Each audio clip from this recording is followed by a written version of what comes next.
오늘 우리가 함께 읽을 말씀은 시편 121편 1절부터 8절까지 말씀입니다. 시편 121편 1절부터 8절까지 말씀입니다. 이 말씀은 우리 홀리시드 고은빛 친구가 필사한 말씀입니다.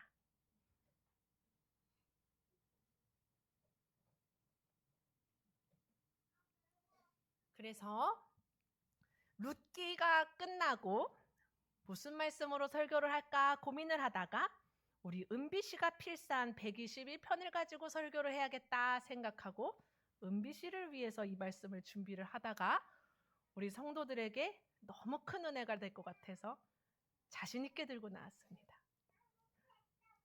넌 안 시킬 거예요. 내가 할 거예요. 걱정하지 마세요. 우리 아동부 친구들도 말씀을 잘 들어보세요. 아동부 친구들이 아는 이야기가 엄청 많이 나올 거예요. 퀴즈도 낼 수 있어요. 함께 교독하도록 하겠습니다. 내가 산을 향하여 눈을 들리라. 나의 도움이 어디서 올까?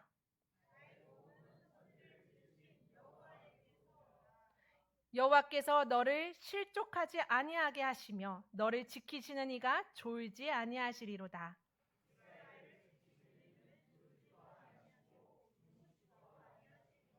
여호와는 너를 지키시는 이시라. 여호와께서 내 오른쪽에서 내 그늘이 되시나니.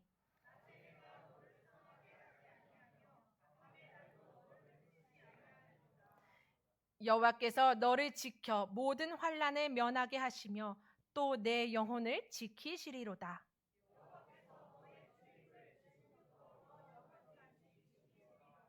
아멘. 저는 요즘에 초등학교 1학년이 된 저의 딸과 조금 특별한 대화를 하고 있습니다. 7살까지 한글을 못했었고 이제 한글을 떼고 제법 더듬더듬 혼자 책을 읽곤 합니다.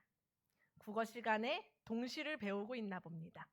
그래서 동시가 꽤 재밌나 봐요. 그러면 집에 오면은 그 시를 기억해서 저한테 막 떠듬떠듬 읊어주고 또 자기 마음대로 나름대로 그 시를 막 변형을 해서 이렇게도 해보고 저렇게도 해보고 막 말놀이를 하면서 제법 우리말에 재미를 붙이고 있는 것 같습니다. 올해 들어서 이렇게 예쁘게 딸아이가 커가는데 저의 마음 한구석에는 늘 약간 아이에게 미안한 마음, 아쉬운 마음이 있었습니다. 사실 저는 지율이랑 홀리시드에서 내내 같이 있고 같이 있는 시간이 굉장히 많습니다. 그렇지만 정작 지율이와 내가 눈 마주쳐서 엄마와 딸로서 이렇게 정서적인 소통을 하는 그런 시간은 적은 것 같아요. 학교가 끝나면 아이를 데리고 홀리시드 교실로 오지만은 그때는 이제 지율이는 엄마라고 안 불러요. 그리고 선생님 하고 이제 막 헷갈려요. 막 이제 집에서는 존댓말 안 하거든요. 근데 이제 엄마, 선생님 이제 막 난리 나요. 이제 헷갈려요. 그러니까 엄마를 엄마라 부르지 못하고 달려와 안기지 못하고 엄마인데 학교 운동장에서 보면은 선생님 하면서 달려옵니다. 그렇다 보니까 거리가 있다 보니까 좀 이렇게 좀 그래요. 집에 오면은 이제 아이에게 좀 집중을 해주고 싶은데 막 부랴부랴 이제 엄마니까요. 막 저녁을 막 준비를 합니다. 그러고 이제 집안이나 폭탄이 맞았잖아요. 그럼 이게 대충 이렇게 보면서 임시 방편으로 이렇게 막 모아놓고 막 이렇게 어떻게 처리를 해놔요. 그러면은 이제 아이가 씻는지 학교 갈 준비는 했는지 그거 점검하고 나면은 이제 불 끄고 자야 되는 거예요. 그렇게 하면 하루가 끝납니다. 저녁 예배를 드리러 가는 날이다. 그러면 이제 정신이 없어요. 엄마랑 막 말도 걸고 싶고 장난도 치고 싶고 엄마 이거 봐 학교에서 어쨌어. 그런데 나는 빨리 먹어. 지금 5분 남았어. 5분 뒤에 출발이야. 이제 그러다가 이제 설거지 그냥 그대로 놔둬. 가자. 일어나서 이제 달려옵니다. 그렇게 해서 그러면은 이제 하루가 끝나죠. 이제 하루 종일 이제 홀리시드 아이들이 이제 그 4명밖에 안 돼도 이제 별난 아이들입니다. 다들 이제 막 전쟁을 치르고 오면은 이제 집에 오면은 우리 수호가 얼마나 말이 많은지 몰라요. 수호랑 얘기하다 보면은 이제 입에서 단내가 나요. 그러면은 이제 하루 종일 이제 집에 오잖아요. 그럼 저는 이제 지치는 거예요. 그러면 이제 아이한테 이렇게 얘기합니다. 지금부터 엄마한테 말 걸지 마. 그리고 이제 저는 방문을 닫고 들어갑니다. 근데 저희 딸이 참 기특한 게 하루 종일 엄마가 무슨 일을 했는지 옆에서 다 봤잖아요. 그러니까 참 기특하게도 엄마 좀 쉬라고 이렇게 이해를 해줍니다. 그래서 어떻게 해서든 자기가 이제 자기 할 일을 하고 이렇게 정리하고 걔도 이제 자려고 이제 들어가요. 근데 아이다 보니까 뭔가 이제 제 뜻대로 잘 안 되는 게 많이 있는 거야. 그러면은 방문을 이렇게 열고서는 엄마 미안한데 나 이거 하나만 도와주면 안 될까? 이제 그래요. 그러면 이제 내가 되게 미안하죠. 네, 알겠어. 그러면서 이제 해줍니다. 근데 이게 제 좀 고민거리였어요. 이게. 근데 하나님께서 이게 지혜를 주시는 것 같았어요. 애가 이제 동시를 좋아하잖아요. 그래서 서점에 같이 가서 동시 필사집이 있더라고요. 표지도 예쁘고 막 꽃무늬로 돼서 그거를 샀어요. 그래서 동시 필사집을 사왔더니 거기를 막 뒤져가지고 학교에서 배운 동시가 딱 있는 거예요. 그래서 그것부터 반가우니까 찾아서 따라 쓰더라고요. 그리고 그날 밤에 제가 즉흥적으로 생각이 났어요. 그런 생각이. 그래서 아이가 딱 잠든 다음에 다시 그 페이지를 펼쳐서 거기다가 아이가 필사한 시 옆 귀퉁이에다가 제가 답시를 쓰기 시작했습니다. 뭐라 이렇게 진심을 담아 썼어요. 그러고 나서 그냥 말도 안 했어요. 그냥 딱 넣었어요. 책상 위에 딱 놨어요. 그리고 그 다음 날 또 이제 학교 갔다 오고 홀리시드 끝나고 저녁에 와서 엄마 저녁 준비하는데 또 걔는 이제 그 필사집이 너무 좋은 거예요. 이제 자기가 아는 것도 나오고 또 알고 싶은 것도 나오고 하니까 또 펼쳐서 보는데 어제 쓴 것 좀 내가 이렇게 글씨 잘 썼지 하고 뿌듯해하려고 딱 봤는데 뭐가 있는 거예요. 그래서 엄마 이게 뭐야? 그래서 읽어봐 편지야. 그래서 얘가 너무 좋아하는 거야. 그래서 읽고 또 읽고 또 읽고 그러더니 엄마 도대체 무슨 말이야? 무슨 말인지는 모르겠는데 근데 왠지 좋았나 봐요. 그러니까 막 책장을 막 뒤적거리더니 나름대로 또 마음에 드는 시 하나를 찝어서 그걸 또 필사를 하고 엄마 또 써놔? 그러고 덮고 가더라고요. 또 밤에 또 썼어요. 그렇게 몇 번 반복을 하니까 이제는 아예 저한테 이제 숙제를 내줍니다. 그래서 아침에 막 한 2개를 써놔요. 엄마 나 학교 갔다 올 때까지 써놔. 네. 오늘 2개야.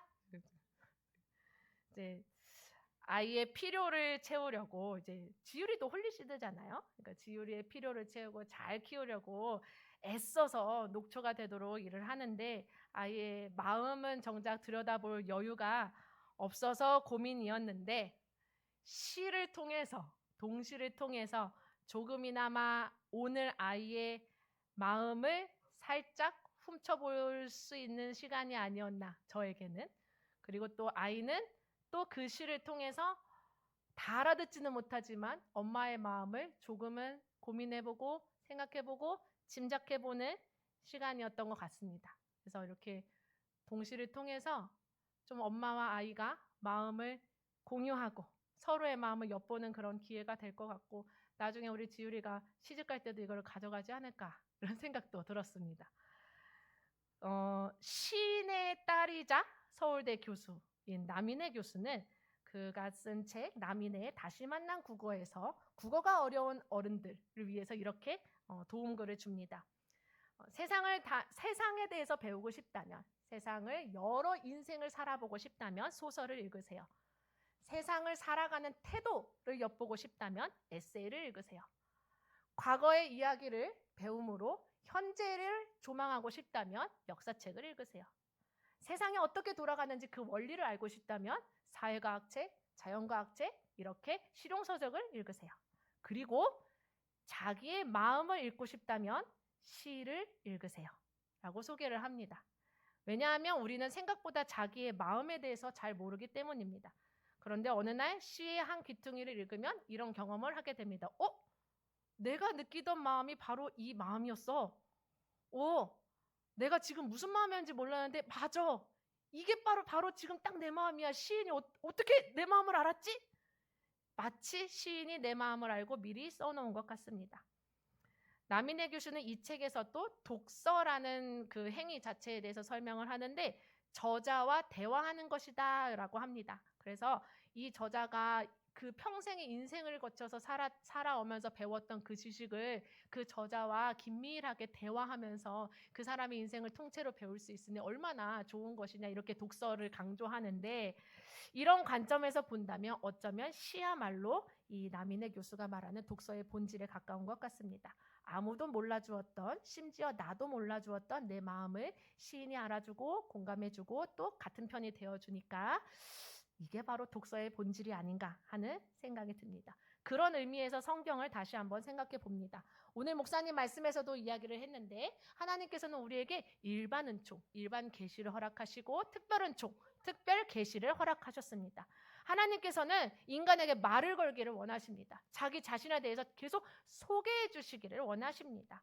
그래서 하나님께서는 성령으로 여러 저자의 손을 붙드셔서 우리에게 편지글을 보내십니다. 바로 우리에게 주어진 이 성경입니다. 그 성경 한가운데를 딱 펼치면 시편이 나옵니다.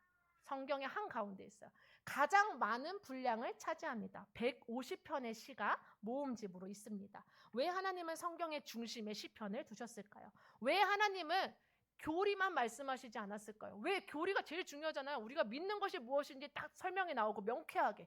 그런데 왜 이렇게 시를 한 중간에 가장 많은 페이지를 할애해서 놓으셨어요? 왜 하나님은 우리에게 지켜야 할 율법, 명령들, 규칙들, 생활 수칙만 이야기하지 않으셨을까요? 왜 눈물과 탄식과 기쁨과 찬양, 이런 것들이 가득한 아주 사적인 이야기들로만 가득해 보이는 이 시편을 한가운데로 남기셨을까요? 저는 이것이 하나님께서 우리와 더 긴밀하게, 친밀하게 대화하고 싶었던, 마치 제가 저의 딸 지율이와 대화하고 싶었던 그런 마음이지 않으셨을까 생각이 듭니다. 시편은 수천 년 전에 우리와 같은 처지에서 같은 마음으로 살았던 시인이 하나님께 말을 걸며 써내려간 시 모음집입니다. 이 시를 통해서 우리는 자신도 알아채지 못했던 나의 상황과 마음을 들여다볼 수 있고, 지금 내가 하나님께 무엇이라고 말을 걸면 좋을지 이 미리 써놓은 시들을 통해서 나도 배울 수가 있습니다. 오늘 우리가 읽은 시편 121편은 바로 그런 노래입니다. 더 정확히 말하면 시편 120편부터 122편까지 이어지는 인생을 살아가는 순례자의 노래 가운데 한 편입니다. 성전에 올라가는 사람의 노래입니다. 상처 입은 사람이 하나님께 말을 걸고 하나님께서 그를 붙드시고 마침내 공동체와 함께 예배의 자리로 나아가는 그런 노래입니다. 이제 그런 노래로 들어가려고 합니다. 시편 121편은 갑자기 시작된 노래가 아니라 120편이 먼저 있습니다. 120편을 읽어보면은 이 노래를 하고 있는 시인의 상태가 보입니다. 그는 인생을 살아가는 순례자입니다. 그리고 세상에서 많이 치여서 상처 입은 순례자입니다. 그는 이렇게 말합니다. 120편입니다. 여호와여, 거짓된 입술과 속이는 혀에서 내 생명을 건져주소서. 이 시인은 거짓된 입술과 속이는 혀로 내 생명이 상할 만큼 너무나도 어려운 처지 가운데 있습니다. 시편 120편 3절 4절에서 시인은 이런 말을 합니다. 장사의 날카로운 화살 같고 로뎀나무의 숯불 같다. 로뎀나무는 광야에서 자라는 이렇게 삐쭉삐쭉삐쭉한 약간 소나무 같지는 않고 이렇게 덤불같이 생겼는데 사막에서 자라다 보니까 이게 침엽수처럼 이렇게 좀 삐쭉삐쭉해요. 멋도 없어요. 근데 키가 또 덤불로 자라는데 이렇게 무성하게 자라요. 그래서 보통 이 로뎀나무를 자살나무라고 합니다. 광야에서 이제 물도 없고 아무것도 없고 지치고 아무 소망이 없을 때에 그저 그냥 그 땡볕에 붉은 사막 가운데 로뎀나무가 있는 그 숲을 속에 들어가서 죽을 날을 기다리는 그런 나무라고 많이 표현이 되는데, 그 광야에서 자라는 나무인데 그 나무의 숯은 기름이 되게 많아서 굉장히 오래 간다고 합니다. 그래서 광야 사람들은 최고의 수치로 여겼습니다. 거짓말은 화살처럼 날아옵니다. 순간적으로 꽂힙니다. 그래서 장사의 화살처럼 또 타는 숯불과 같이, 로뎀나무 숯불과 같이 나를 후벼 파고 꽂히고 그 숯불이 꺼지지 않는 것처럼 이 고통이 끊어지지 않는 그런 마음고생을 하고 있는 것 같아요. 시인은 계속 말합니다. 매색에 머물며 계달의 장막중에 사는 것이 내게 화로다. 메색은 흑해 인근에 있는 북쪽에 있는 민족들을 이야기를 합니다. 게달은 아라비아 사막 쪽에 있는 유목민, 굉장히 거리가 많이 떨어져 있기 때문에 실제로 두 장소에 동시에 산다는 것이 있을 수 없지만 이거는 시적인 표현입니다. 그러니까 이쪽에서 사는 것도 이쪽에서 사는 것도 내게 화로다. 그러니까 세계 어느 곳에서 살아야 할지, 이쪽으로 살아야지, 저쪽으로 살아야지, 이쪽으로 살아야지, 너무 많이 애를 쓰지만 어느 곳도, 세상 어느 곳도 다 내게 너무 힘겹다. 세상 어느 곳도 나에게 안전하지 않고 어느 곳도 나는 환영받지 못하고 나는 완전히 낯선 땅에 버려져 있는 것, 던져져 있는 것 같다. 그만큼 외롭고 힘들고 낯설다는 것입니다. 하나님 없는 이 세상이 나한테는 그러한 환경이라는 것입니다. 8절은 더 처참해요. 나는 화평을 원할진대 내가 말할 때 그들은 계속해서 싸우려고 합니다. 나는 화해를 하고 싶은데, 나는 이제 세상과의 싸움을 끝내고 싶은데 세상은 계속 나에게 싸움을 걸어옵니다. 이제 그만 싸움을 멈추고 싶습니다. 이제 그만 고생하고 싶습니다. 그런데 이놈의 세상은 계속 도무지 내 힘으로는, 내 지혜로는 이 싸움을 끊어낼 재간이 없습니다. 여러분, 이것은 꼭 3000년 전에 이스라엘에 살았던 사람의 이야기가 아닙니다. 오늘날의 우리들의 모습입니다. 한국 사회는 세계에서 가장 연결된 사회 가운데 하나입니다. AI가 가장 많이 상용화가 되어 있고 누구나 다 연결이 가능합니다. 그렇지만 외로움은 가장 극심하다고 합니다. 서울시는 외로움 없는 서울 정책을 추진하면서 외로움을 사회적 재난 수준의 문제로 다루기 시작했고 청소년의 정신건강 문제는 굉장히 심각해지고 있다는 사실을 우리가 알고 있습니다. 사람들은 불안합니다. 돈을 벌어도 불안하고 집을 사도 불안하고 애가 커도 불안하고 애가 결혼을 해도 불안하고 공부를 하는데도 불안합니다.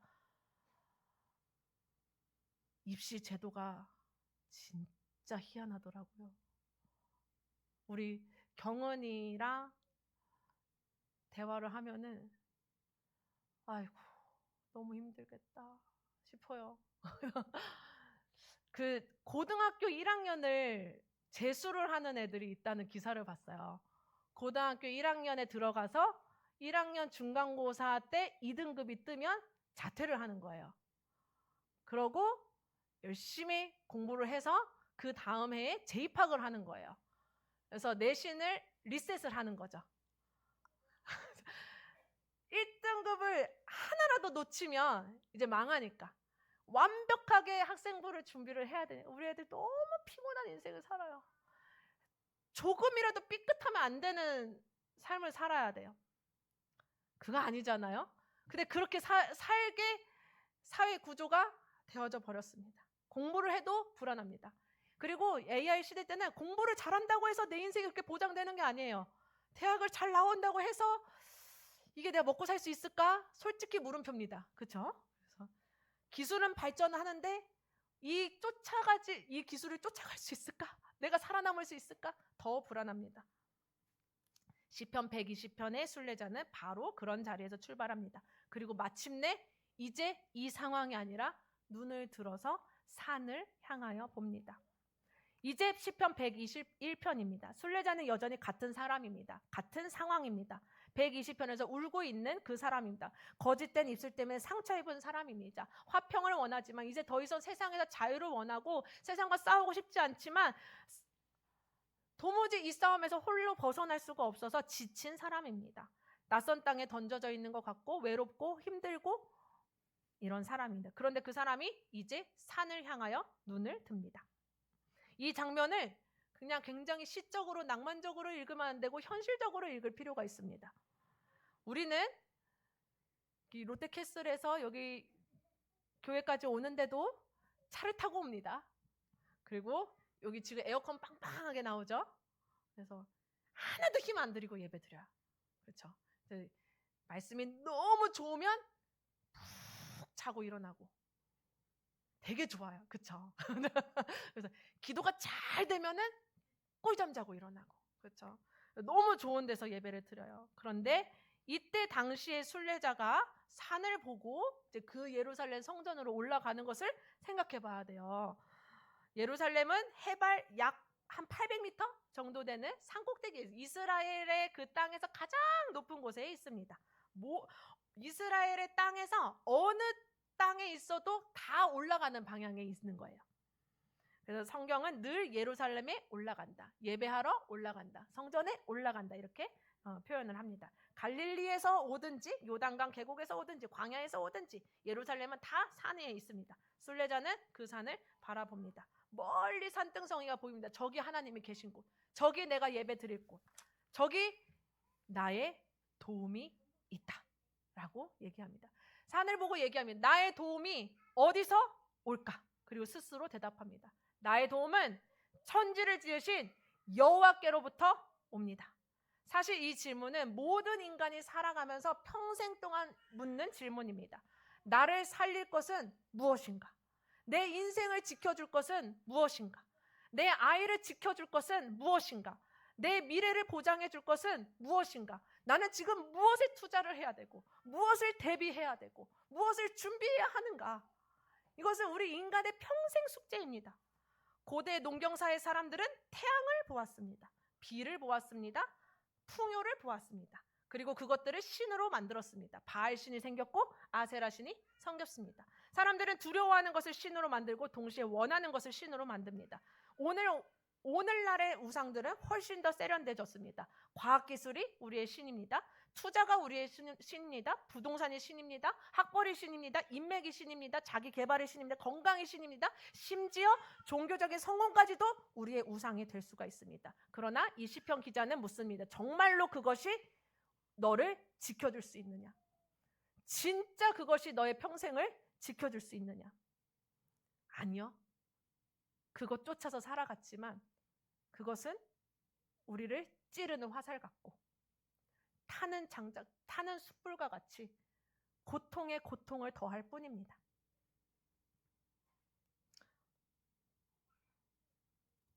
순례자는 고백합니다. 나의 도움은 천지를 지으신 여호와께로다. 이것은 단순한 종교적인 그런 문구 이런 것이 아닙니다. 신앙 고백입니다. 우상 숭배에 대한 거부 선언입니다. 세상이 붙드는 것을 향해 결별하겠다 선언하는 것입니다. 내게 거짓을 말하고 그 거짓으로 나를 찌르고 꺼질 줄 모르는 숯불처럼 계속해서 나를 태우며 고통스럽게 하는 그놈의 세상과 싸움을 끊는 결정타입니다. 마치 다니엘과 세 친구가 했던 고백과 같습니다. 다니엘과 세 친구는 우상 숭배에 참여하지 않기 위해서 뜻을 정하여 왕의 진미를 거부하였습니다. 다니엘의 세 친구는 죽음을 무릅쓰고 왕이 만든 금신상에 절하지 않았습니다. 다니엘은 자신이 죽을 줄 알면서도 예루살렘 성전 방향을 향해서 하루 3번 기도하는 것을 멈추지 않았습니다.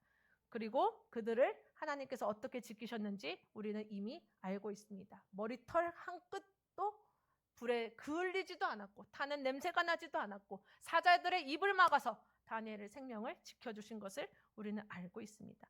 시편 121편에서 가장 많이 반복되는 단어는 지키다입니다. 히브리어로 샤마라는 단어인데 무려 6번이 반복됩니다. 절마다 나옵니다. 이 시의 주제입니다. 하나님은 우리를 지키시는 하나님이시다. 세상의 다른 그 어떤 것이 우리를 지키는 것이 아니라 바로 오직 여호와 하나님이 우리를 지키시는 하나님이십니다. 여호와께서는 우리를 절대로 미끄러 넘어지지 놔두시지 않습니다. 실족하지 아니하게 하십니다. 실족은 단순히 그냥 까닥 넘어지는 것이 아니라 순례길에서 낭떠러지로 떨어져서 생명이 위협을 받는다는 것인데 그럴 일이 없습니다.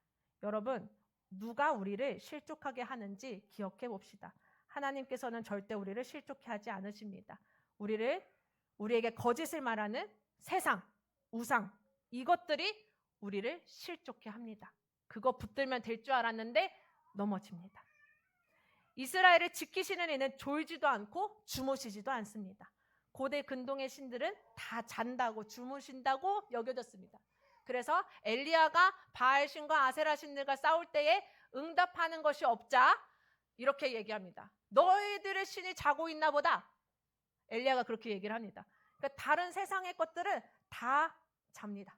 그렇지만 하나님은 깨어 있습니다. 한순간도 우리를 향해서 시선을 떼지 않으십니다.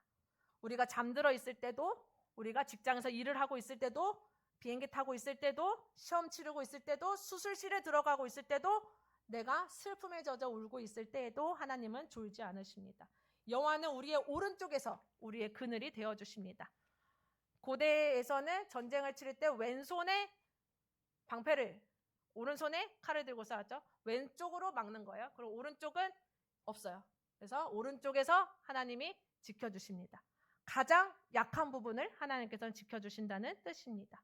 낮의 해가 우리를 상하지 않게 하십니다. 제가 이스라엘의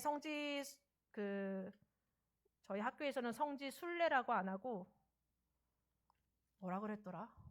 왜 갑자기 생각이 안 나지? 성지 순례 아니고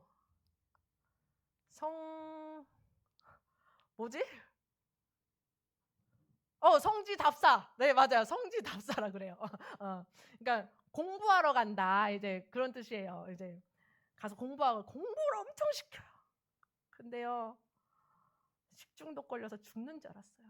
그게 너무 더워가지고. 그러니까 이 더위는요, 이스라엘의 여름의 그 태양은 그냥 우리의 그 수준이 아니에요. 그냥 너무 뜨거워요. 그냥 죽는 거예요, 진짜. 저는 여름에 갔어요. 보통 성지순례는 겨울에 가거든요. 그때가 이스라엘의 봄이에요. 근데 저는 8월에 정말 광야를 경험하고 왔어요. 그래서 가면은 생수를 계속 얼음을 얼려가지고 다녀요. 근데 생수를 계속 먹어요. 하루에 8병씩 먹어요. 그러니까 요런 거 500ml를 계속 하루에 8병씩 먹어요. 근데 화장실을 한 번도 안 가요. 땀이 그냥 계속 나니까. 그러고 다녔어요. 그리고 이제 그 광야도 걷고 그 사막 지형도 걷거든요. 근데 제가 좀 낡은 신발을 신고 가긴 했어요. 근데 그 땅이 너무 뜨거우니까 운동화가 이게 밑창이 이제 고무가 이제 녹은 거예요. 그래서 이게 앞코가 이렇게 메롱을 하더라고요. 그러더니 이게 갑자기 덜렁덜렁 이게 하더니 이게 홀라당 이렇게 됐어요. 사막 걷다가. 근데 이제 이스라엘은 40년 광야 생활 동안 옷도 한 번도 해지지 않고 신발도 해지지 않았다고 성경에 나오거든요. 저는 그날 바로 그랬어요. 그러고 나서 그 광야 일정이 끝나서 그래도 좀 쓰레빠 신고 돌아다닐만 했어요. 이게 도시라서. 그래서 힘들었어요. 그러고 이제 버리고 왔어요. 그 운동화는.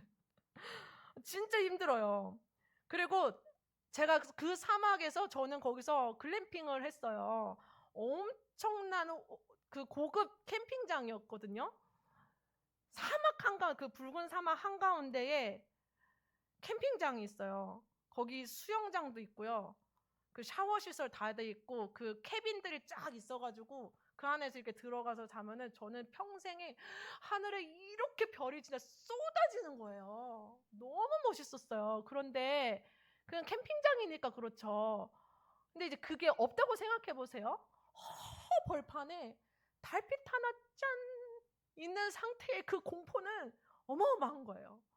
엄청 추워요. 그렇게 뜨거웠는데 그 밤이 그렇게 추워요. 또 그런 곳이에요. 이상한 곳이에요. 여기는 젖과 꿀이 흐르고 살기가 좋고 그런 땅이 아니에요. 너무 힘든 땅이에요. 전 제대로 체험하고 와가지고. 고대 이스라엘 사람들은 이렇게 밤을 두려워했습니다. 맹수로부터, 도적들의 습격으로부터, 광야의 추위로부터, 또 길을 잃을 수도 있다는 그런 공포 가운데 있어요. 그런데 낮과 밤 언제나 하나님께서는 모든 상황에서 지키십니다. 하나님께서는 왜 우리를 지키십니까? 하나님께서 왜 지키십니까? 우리 잘 먹고 잘 살게 하시려고, 오래 살게 하시려고, 성공하게 하시려고, 걱정 근심 없이 살게 하려고, 안전하게 하시려고. 이제 시편 122편에서 결론이 나옵니다. 순례의 목적지는, 인생의 목적은 내가 잘 되는 것, 나의 안전이 아닙니다. 하나님이 나를 지켜주셔. 이게 최종 목적지가 아니라는 뜻이에요. 그저 편안하게 성공적으로 인생을 살아가는 것이 내 끝이 아닙니다. 내 끝, 내 순례의 끝, 내 인생의 최종 목적은 바로 예배입니다. 여호와께서 계신 곳, 바로 그 예루살렘 성전을 바라보는 것만으로 끝나는 게 아니라 그 성전으로 걸어 올라가는 거예요. 하나님 만나러 가는 거예요. 나한테 말 걸기를 원하시고, 나를 지키기를 원하시고, 나를 붙들기를 원하시고, 나랑 함께 있기를 원하시는 그 하나님의 집에 내가 들어가는 것입니다. 성경은 혼자 믿는 신앙을 거의 말하지 않습니다. 하나님은 개인을 부르시는 것이 분명하지만 그 개인들이 다 함께 성전으로 모입니다. 시편 122편은 개인의 노래가 아닙니다. 갑자기 우리가 엄청 나와요. 우리 발이 네 성문 안에 섰도다. 우리, 나의 형제, 내 친구, 우리 예루살렘이 같이 같은 하나님, 같은 고생을 하며 살다가 같이 한 산의 시선이 머물러서 하나님의 지키심을 경험한 같은 무리들이 같은 곳에 모여서 같은 노래로 같은 여호와의 이름을 부르며 찬송하는 것이 예배입니다. 우리는 예배를 그냥 이렇게 하나님 묵상하고 이렇게 그게 아니라 이 공동체의 잔치가 예배인 것입니다. 그래서 혼자 집에서 유튜브로 예배하는 것은 예배가 아니라는 소리예요. 예배 아닙니다. 그거는 성전에 걸어 올라가서 교회에 나와서 나와 같이 끈끈하게 인생을 나누며 하나님을 바라보고 같이 하나님을 찬미하는 우리끼리 모여서 하나님을 찬미하는 것이 예배입니다. 우리가 오늘 이 자리에 온 이유도 같습니다. 하나님께서는 여러분을, 저를 이 예배 자리까지 지켜서 데리고 오셨습니다. 지난 한 주 동안을 지켜주셨습니다. 또 지난 10년을 지켜주셨습니다. 나의 평생을 지켜주셨습니다. 왜요? 여기서 예배를 받으시려고, 여기서 우리랑 만나시려고, 여기서 나와 대화하시려고. 이제 처음 제가 얘기했던 하나님의 마음으로 돌아가면 좋겠습니다. 저희 딸이 동시를 쓰면 저는 답시를 씁니다. 이렇게 서로의 마음을 알아가면서 대화를 합니다. 시편도 그랬던 것 같습니다. 시편을 통해서 하나님께서 3000년 전에 시인들의 목소리를 들으셨던 것을 우리를 확인했습니다. 그리고 이 같은 시를 지금 우리가 하나님 앞에서 읽어내려 가므로 다시 우리들의 목소리로 하나님께 이 고백을 드리는 겁니다. 하나님, 저 너무 힘듭니다. 시편 120편의 고백입니다. 내 고난이 나의 가슴을 화살로 찌르는 것 같고 숯불이 타는 것 같이 내 고통이 끊어지질 않습니다. 하나님, 저 너무 힘듭니다.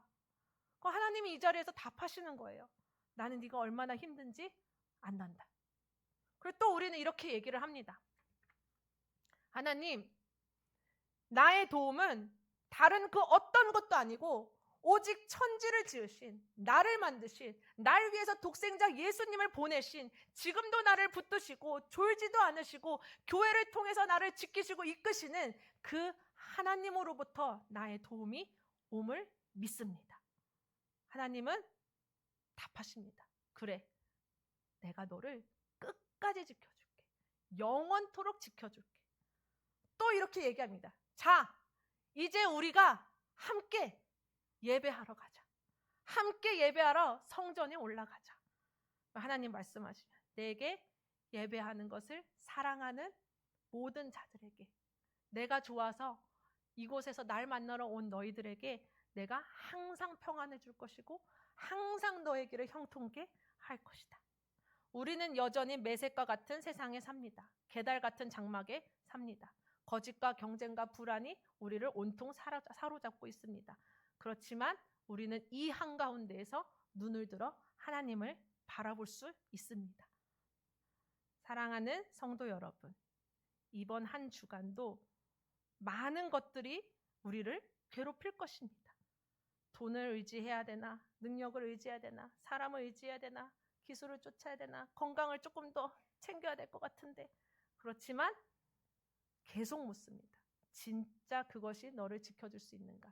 나의 도움은 어디서 오는가? 우리 같이 따라합시다. 나의 도움은 천지를 지으신 여호와에게서로다. 다시 한번, 나의 도움은 천지를 지으신 여호와에게서로다. 이 고백이 우리들의 고백이었으면 좋겠습니다. 여러분, 수요 예배의 자리를 놓치지 마세요. 인생의 한가운데서 하나님을 바라보는 믿음의 표현입니다. 금요 기도의 자리를 놓치지 마세요. 하나님은 우리와 기도하기를 원하십니다. 대화하기를 원하십니다. 하나님과 깊이 기도할 수 있는 밤 시간을 놓치지 말고 오시기 바랍니다. 새벽에 기도하러 나오는 것을 멈추지 말고 우리 애써 봅시다. 같이 기도하러 나옵시다. 토요 중보 기도회 때 같이 나옵시다. 홀로 예배드리기 힘들어하는 지체들이 많이 있습니다. 서로를 위해서 기도해서 함께 예배할 수 있도록 서로를 위해서, 교회를 위해서 함께 기도합시다. 하나님께서 우리에게 원하시는 것들입니다. 마지막으로 나의 도움은 천지를 지으신 여호와에게서로다. 아멘.